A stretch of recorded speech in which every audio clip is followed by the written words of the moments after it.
Ang apat na Rushmore ng Flip Top, isang malalim na pagtingin sa apat na haligi ng battle rap sa Pilipinas. Sa Flip Top, hindi sapat ang isang panalo para maging alamat. Hindi sapat ang isang championship. At lalong hindi sapat ang kasikatan. Ang tunay na alamat ay yung mga nagbago ng laro, nagtaas ng antas, at iniwan ang kultura na mas malakas kaysa dati. Ito ang kwento ng apat na Rushmore ng Flip Top.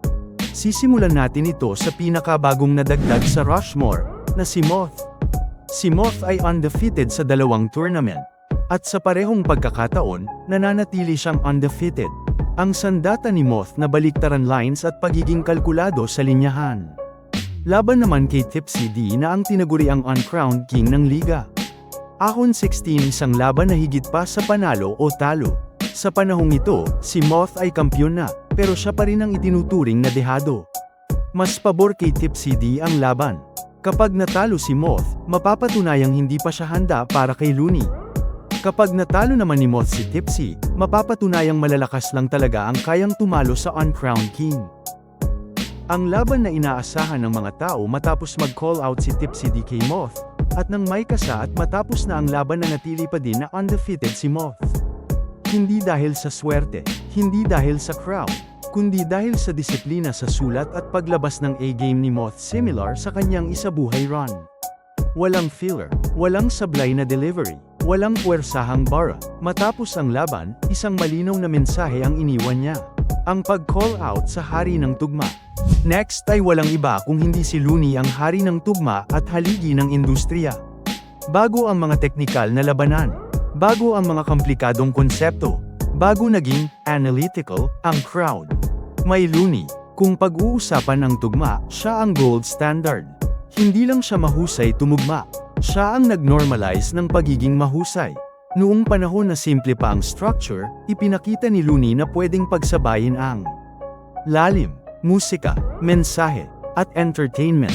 Champion siya, oo. Pero mas mahalaga, tagapagturo siya ng buong henerasyon. Maraming MC ang umamin na impluwensyahan ako ni Looney. Hindi lang sa battle rap, kundi sa hip-hop mismo. May solo albums, may commercial success, may respeto mula underground hanggang mainstream. Si Looney ang patunay na pwedeng maging tunay na lyricist at successful na artist ng sabay. Hanggang ngayon, hinihintay pa din ng marami ang pagbabalik ni Looney sa entablado ng Flip Top. Next ay si Batas ang basehan ng bawat hurado. Kung si Looney ang musika, si Batas ang martilyo.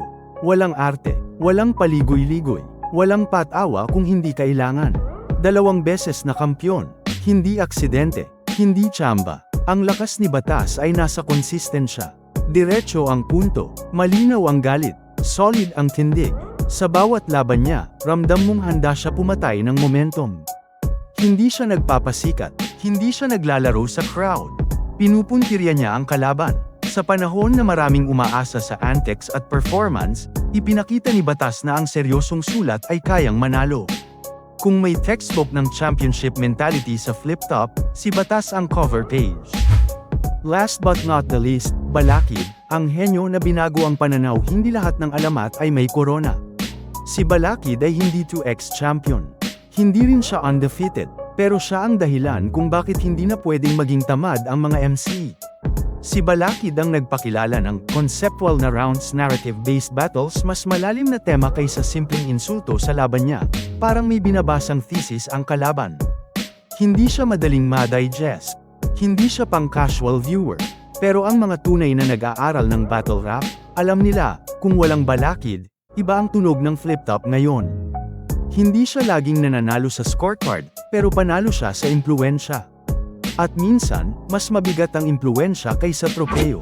Ang Mount Rushmore, iba-iba ang panahon, iba-iba ang estilo, iba-iba ang lakas. Pero kung pag-uusapan ng pundasyon, ang ebolusyon, at ang hinaharap ng Flip Top, iisa ang conclusion. Moth ang perpektong modernong MC. Looney ang hari ng tugma at haligi ng industriya. Batas ang disiplina at kampyon ng sistema. Balakid ang henyo na binago ang laro. Ito ang apat na Rushmore ng Flip Top.